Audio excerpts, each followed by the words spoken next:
Hello, welcome back to Abhithi Anish YouTube channel.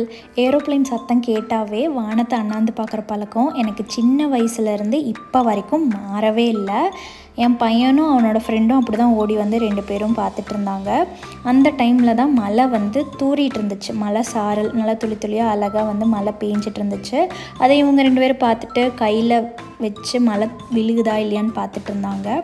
2 பேரும் சண்டை கட்டிக்காமல் விளையாடுங்கன்னு சொன்னங்காட்டி வீட்டுக்குள்ளே வந்து ball and catch, cricket and ball, carrom board இப்படிலாம் விளையாடிட்டு இருந்தாங்க. இவங்கள பார்க்கும்போது எனக்கு ஹாப்பியாக தான் இருந்தது. பட் சின்ன வருத்தம் என்ன அப்படின்னு கேட்டிங்கன்னா, நான் சின்ன வயசாக இருக்கும்போது ஐஸ் நம்பரு, ரன்னிங் ரேஸு, நொண்டி, அதுக்கப்புறம் 7 ஸ்டோனு, ஸ்டாச்சு இந்த மாதிரி கேம்ஸ் எல்லாம் தான் நாங்கள் ஸ்ட்ரீட்டில் வந்து விளையாடுவோம். கரண்ட்டு போச்சுனாலுமே நாங்கள் வந்து கதையாவது பேசிட்டு உட்காந்துக்குவோம். பட் இவங்களுக்கெல்லாம் அந்த ஒரு வாய்ப்பு கிடைக்கவே இல்லை.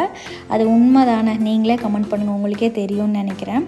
சரி, ஓகே, நம்ம என்ன பண்ண முடியும், இப்படியாவது எங்கேஜ்டாக நம்ம வச்சுக்கலான்னு சொல்லிட்டு ஃபோன் பார்க்குற டைம், டிவி பார்க்குற டைம் கட் ஆகுது. சரி, 2 பேரும் சண்டை போட்டுக்காமல் விளையாடிட்டோம் அப்படின்னு சொல்லிட்டு நானும் விட்டுட்டேன். பிடிச்சிருந்துச்சுன்னா லைக் பண்ணுங்கள், ஷேர் பண்ணுங்கள், மறக்காமல் சப்ஸ்கிரைப் பண்ணுங்கள். பாய்.